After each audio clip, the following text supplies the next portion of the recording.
Darkness was slowly enveloping me from every side. The sun was disappearing for the day, as if saying its final goodbye. The last rays of the sun poured in between the trees, as if trying to guide my way through. I was lost in the forest. I was hiking with my family when I got distracted and ended up losing my way.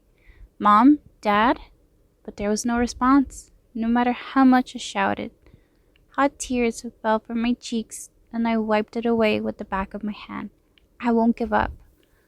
I continued walking forward, even when the light was diminishing.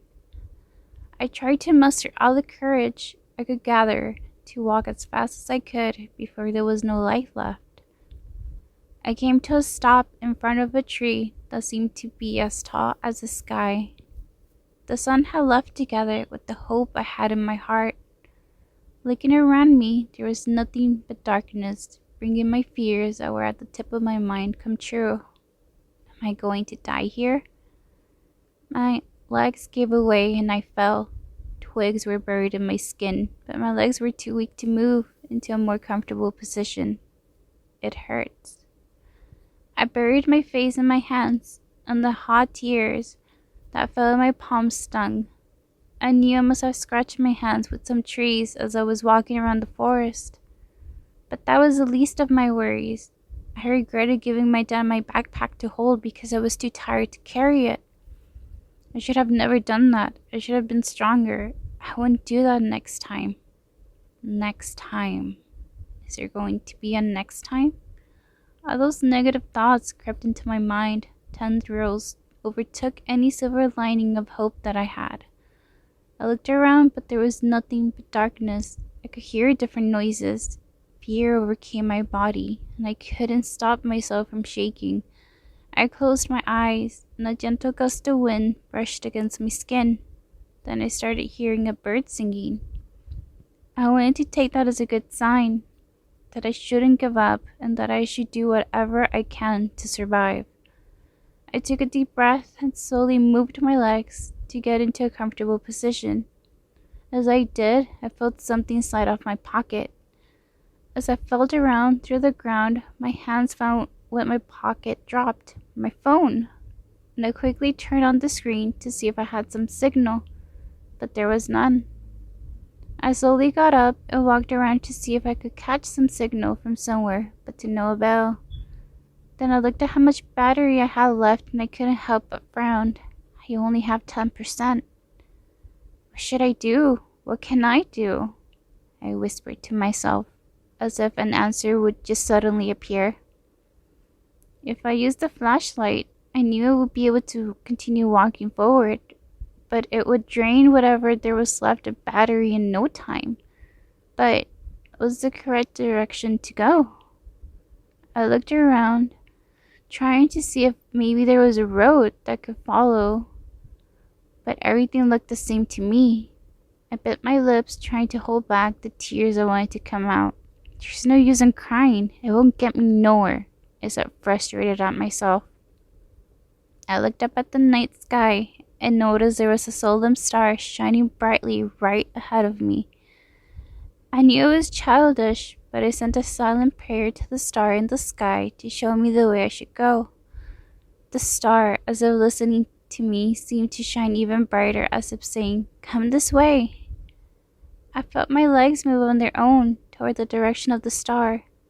I knew that I must be imagining things, but for some strange reason, I felt that it was going to be okay. I sighed and I grabbed my phone.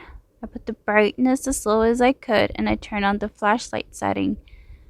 I knew I was playing with the only hope that I had to be saved, but I had no choice. Alright, time to keep going, I said as I started following the direction of the star.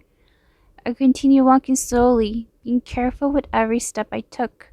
I didn't want to fall into a hole and get hurt, or worse, what if there was a snake? I shook my head, trying to scatter all those scary thoughts away, and looked up at the sky. The star is still shining brightly, guiding me to continue following it. I continued walking for who knows how long. I slipped through leaves and twigs, making me fall on my knees a couple of times, but I always made sure to grip the phone tightly in my hand. It hurt to walk, gritting my teeth as I felt my knees cry in pain, but I didn't stop. I don't have the luxury to care about it at this moment. I was afraid to check just how much battery I had left, so I continued forward until I started hearing twigs break from behind me. I turned around and said, "Mom? Dad?" But there was no reply, and more twigs continued breaking. I panicked, picking up the pace and walked even faster than before, even if my knees cried in pain. When the rows of trees was coming to an end, my flashlight turned off, leaving me in complete darkness. I knew I had no battery left, and with it my only guide to darkness around me. I continued hearing branches breaking behind me, and I looked up at the sky to look at the star one last time before I closed my eyes, accepting whatever was destined to happen to me. But then I felt a light beam shine into my face, making my eyes quickly open up. "I finally found you," I heard my dad yell in relief as he quickly came running towards me, wrapping me in his arms. He shone the light all around me and noticed the blood trickling down my knees and grimaced. "Don't worry, you're safe now," he said as he wrapped his arm around my shoulders and pulled me forward. I was about to take a step forward when I turned around to see what it was following me. My dad showed to where I was looking, but there was nothing but trees there. I frowned, but my dad urged me on. So we both left and continued walking forward. I looked up the sky to take a glimpse of the star that was still shining brightly. When we got to the cabin nearby, I took one last look at the sky, and the star seemed to be sitting right above the cabin. I knew that what I saw back there was an illusion. The star answered my prayer and showed me the way. I was sent to take a shower and get my wounds clean. I told my parents what had happened, and my dad looked at me. "When I was looking for you, I heard the same thing as you did, as if someone was following me close behind. I could hear twigs and dry leaves being stepped on. I hurried forward, afraid that I was going to get attacked by a wild animal. When I suddenly found you standing there, the steps behind me disappeared." My mom covered her mouth with her hands over what my dad just said. "Maybe it was the way the star helped us meet each other," I said, and my parents seemed to accept what I said. When my parents went to sleep, I went outside the cabin to look at the sky before going back to bed. But as I looked up at the star that I was expecting to see was gone. I looked around for it, but it was nowhere to be found. I knew that it should have been there since it was still high hours of the night, but it was gone.